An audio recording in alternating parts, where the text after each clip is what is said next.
చంద్రబాబు నాయుడు గారు ఏ రోజైనా సరే తల్లిదండ్రులను ఏ రోజైనా సరే జనాలకు పరిచయం చేశారా? ఏ రోజైనా సరే ఆయన గెలిచిన తర్వాత ఆయన ముఖ్యమంత్రిగా ఉన్నప్పుడు ఆయన తీసుకెళ్లి వాళ్ళ ఇంట్లో పెట్టుకుని ఒక ముద్ద అన్నం పెట్టాడా అని చెప్పి అడుగుతున్నారు. దీన్ని అసలు ఎలా చూడొచ్చు అంటారు? కొన్ని ఏళ్ళు దాకా కూడా చంద్రబాబు నాయుడు గారి భార్య, బిడ్డలు, వాళ్ళ తల్లిదండ్రులు, మరి బాబు గారి ఫ్యామిలీ అంటే వాళ్ళ అన్నదమ్ముల కింద వస్తుంది, వాళ్ళ తల్లిదండ్రుల కింద వస్తుంది. మరి ఈ రోజున బజార్ను పడి మీడియాలోకి ఎక్కి కోర్టుల దాకా పోయి ఆస్తుల కోసం తగాదులు ఆడుకుంటుంది జగన్మోహన్ రెడ్డి. షర్మిల తండ్రిగా చచ్చిపోయాడు కాబట్టి వివేకానంద రెడ్డి కూతురు సునీత కోర్టు ఎక్కింది. అన్నని ఎన్నోసార్లు బతిమలాడుకున్నా నేనుండానని చెప్పేసి గ్యారంటీ ఇచ్చి సిబిఐ వాళ్ళ చేత కేసు పెట్టించి విరమించుకున్నాడు. ఎందుకంటే ఆ నేరం చేసింది జగన్మోహన్ రెడ్డి, అవినాష్ రెడ్డి పక్కన ఉండే వాళ్ళ తొత్తులు. అది బహిరంగంగా తెలిసిన విషయాలే. ఈ రోజున బాబు గారి ఫ్యామిలీ గురించి మాట్లాడటం, మరి వారు వ్యాపారాల్లో ఉన్నారు తప్ప ఏ రోజు కూడా రాజకీయం జోలి రాలా. రాజకీయంగా వస్తే రాజకీయంగా వెళ్ళండి.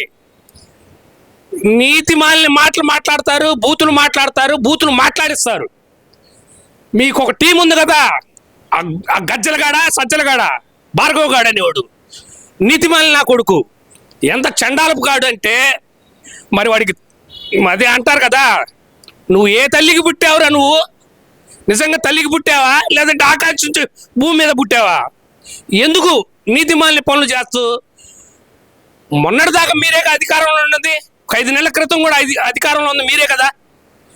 మీకు దమ్ము ధైర్యం ఉంటే ప్రజల దగ్గరికి వెళ్ళి మీరు మొత్తుకోవాలి. కానీ ప్రతిపక్షం మీద కేసులు పెట్టించడం, గందరగోళం చేయటం ఇదే పనిగా పెట్టుకున్నారు తప్ప మరొకటి లేదు. ఇక్కడ ముఖ్యంగా చూస్తే కనుక తల్లిదండ్రుల గురించి జగన్మోహన్ రెడ్డి మాట్లాడటం, ఏదైతే కనుక చంద్రబాబు నాయుడు గారి తల్లిదండ్రుల గురించి అసలు ఎలా చూడాలంటారు దీన్ని? అసలు వాస్తవంగా ఇది ఏంటంటే ఇతను ఈ డైవర్ట్స్ పాలిటిక్స్ లాగా చోట్ల ఒక వ్యభిచారం కనుక చేసినట్టు గనక, వేసి వృత్తి చేసినట్టు కదా, అలాగా అతను చేసే పద్ధతులన్నీ ప్రజలు గమనిస్తున్నారు, ఇటు అధికార పక్షం గమనిస్తుంది. నువ్వు చేసే అవినీతి పనులు అలానే ఉండయి, నువ్వు చేసే దుర్మార్గమైన పనులు అట్లానే ఉండయి. నువ్వేమో వింత పోకళ్ళు పోతావు, రాక్షసుడివి. అసలు ఒక విలువ అనేది ఉండదు నీకు.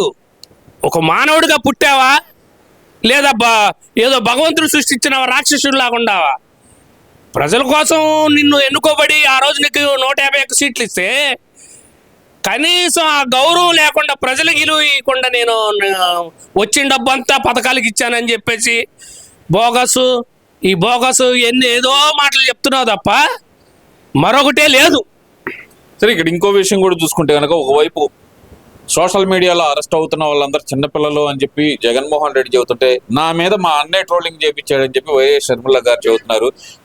ఎప్పుడైతే కనుక వైఎస్ అవినాష్ రెడ్డిని, అలాగే అతను ఆ పిఏ రాఘవ రెడ్డిని అసలు ఎప్పుడు అరెస్ట్ చేస్తారు అని చెప్పి డైరెక్ట్ గా అడుగుతున్న ప్రశ్న. ఈ ప్రభుత్వం అనేది అరెస్ట్ చేయడం, ఈ ప్రభుత్వంలో వైఎస్ అవినాష్ రెడ్డిని అలాగే అతను పిఏ రాఘవ రెడ్డిని అరెస్ట్ చేయడం అనేది సాధ్యమయ్యే పనేనా? అలాగే జగన్మోహన్ రెడ్డి చెప్తున్నట్టు ఇప్పుడు అరెస్ట్ చేస్తున్న ఏదైతే వర్ర రవీంద్రారెడ్డి ఉన్నారో వీళ్ళందరూ అమాయకులు అయితే కనుక వైఎస్ షర్మిల అలా ఎందుకు మాట్లాడుతుంది? ఇప్పుడున్న కూటమి ప్రభుత్వం అవినాష్ రెడ్డిని అరెస్ట్ చేయాలంటే కోర్టు ఆర్డర్ తీసుకొని, సుప్రీంకోర్టు చెప్పి, హోమ్ మినిస్టర్, మన కేంద్ర హోమ్ మినిస్టర్ ఉన్నారు కదా, అక్కడ నుంచి ఆర్డర్ తీసుకొని మిలిటరీ బలగాలను తీసుకొస్తే అతను అదుపులోకి వస్తాడు. ఒక ఎంపీని అరెస్ట్ చేయడానికి ఎంత కావాల్సింది తప్పనిసరిగా. ఎందుకంటే ఆ ప్రాంతమే ప్యాక్సిస్ ప్రాంతం. ఎవరు కూడా పోలీసుల్ని, సిబిఐ ఆఫీసర్ని వాళ్ళ చంపుతానని బెదిరించిన వ్యక్తి, మరి ఎవరికైనా ప్రాణ భయం అనేది ఉంటుంది కదా, ఆ ప్రాణ భయంతో ఎవరు కూడా పోలేరు. ఏ ఆఫీసర్ కూడా, ఎంత పెద్ద ఆఫీసర్ అయినా పోలేడు. వాళ్ళు ప్రతిదీ వివరించి కేంద్రానికి మాకు ఇక్కడ బెదిరింపులు జరుగుతున్నాయి, స్థానిక పోలీసులు కూడా అక్కడ వాళ్ళు సహకరిస్తున్నారు వాళ్ళకి అని చెప్పేసి ఎంత దుర్మార్గంగా మేము చరిత్రలో ఏనాడు చూడాల. ఒక ఎంపీ హాస్టల్లో ఒక డ్రామా ఆడి అరెస్ట్ కాకుండా ఉండటం అనేది ఇప్పుడే చూడటం మేము. ఇదే తొలిసారి. ఏ వ్యక్తి అయినా సరే చట్టాన్ని మేము గౌరవిస్తాం, ఆ చట్టాన్ని మేము ఫాలో అవుతాం. మేము దోషం నిర్దోషం అని మేము అక్కడి నుంచి తేల్చుకొని కోర్టులకు వెళ్ళి మేము కూడా నిర్దోషిగా బయటకు వస్తామని చెప్పేసి రావాలి తప్ప పోలీస్ వ్యవస్థను బెదిరిస్తారు. అక్కడున్న స్థానిక నాయకులు తెలుగుదేశం పార్టీ నాయకుల్ని బెదిరిస్తారు. అవసరమైతే మీ భార్య బిడ్డల్ని చంపుతామని కూడా బెదిరిస్తున్నారు. ఎవరు పోతారు ఆ ప్రాణ భయంతో? ఎందుకు పోతారు? ఎందుకంటే వీళ్ళంత దుర్మార్గులు, వీళ్ళంత బరిదెక్కించిన వాళ్ళు అసలు రాజకీయాలకే పనికిరారు. నేను ఒకటే చెప్తున్నా, షర్మిలమ్మ మీరు అనేది కరెక్టే. మీకు ఈ రోజుకి తెలిసింది, మరి ఆ రోజు నీకు ఇంత దుర్మార్గుడు అని తెలిసి నువ్వు పాదయాత్ర చేసేదానివి కాదు కదా. ఇవాళ మీ మీద కేసులు పెట్టేసరికి ఆ నొప్పి మీకు తగులుతుంది కాబట్టి ఇవాళ వచ్చిన కూటమి ప్రభుత్వాన్ని మీరు బతిలాడుకోవాల్సి వస్తుంది. అదే కనుక నువ్వు ఆ రోజు పాదయాత్ర చేయకపోతే ఈ దుర్మార్గుడు జగన్మోహన్ రెడ్డి అధికారంలోకి వచ్చేవాడు కాదు. అప్పుడు తెలుగుదేశం పార్టీ గెలిచేది. బాడుతప్పుడు మాటలు చెప్పి సోషల్ మీడియాని ఈ దొంగ సోషల్ మీడియాలో తీసుకొచ్చేసి తప్పుడు ప్రచారం చేసి చంద్రబాబు నాయుడు ఇలాంటి వాడు తల్లికి తండ్రికి కూడి పెట్టినోడు అని చెప్పేసి తప్పుడు మాటలు మాట్లాడే వ్యక్తి జగన్మోహన్ రెడ్డి. నీ తల్లిని ఎంత బాగా చూస్తున్నావు, నీ తండ్రిని ఎంత బాగా చూస్తున్నావు, మరి చనిపోయిన వివేకానంద రెడ్డిని ఎంత బాగా చూసావు. నీ తండ్రిని మేము విన్నాము, చూడలా. వాస్తవంగా వైఎస్ రాజశేఖర రెడ్డి నువ్వు కొట్టావని మాకు తెలిసింది, వివేకానంద రెడ్డిని కూడా కొట్టావని తెలిసింది మాకు. మరి అది నిజమెంతో అది భగవంతుడికి తెలియాల. నీ అంత క్రూరుడు ఈ భూ ప్రపంచంలోనే ఉండడు. అంటే ఇప్పుడు అతను గతంలో ఏదైతే అనక రాజశేఖర్ రెడ్డి గారు కాదు, కొంతమంది మాజీ ముఖ్యమంత్రి అయిన రోషయ్య గారు కూడా చెప్పారు, రాజశేఖర్ రెడ్డి భయపడి ఏదైతే జగన్మోహన్ రెడ్డి బెంగళూరు పంపించేశారు మరి డైరెక్టర్ రోషయ్య గారు కొన్ని ఇంటర్వ్యూల్లో చెప్పారు. అంత భయంకరమైన మనస్తత్వం కలిగిన వ్యక్తి అనుకోవచ్చు అంటారా జగన్మోహన్ రెడ్డి? భయంకరమైన వ్యక్తే. రోషయ్య అనే వ్యక్తి చమత్కారం. ఆయన ఆర్థిక పరంగా ఏదన్నా పెట్టాడంటే అది బ్రహ్మాండంగా నడుస్తుంది. ఆ రోజు కాంగ్రెస్ ప్రభుత్వంలో మరి ముఖ్యమంత్రి కూడా చేయటం జరిగింది. ఆయన్ని కూడా బెదిరించాడంట, నాకు ముఖ్యమంత్రి కావాలని చెప్పేసి.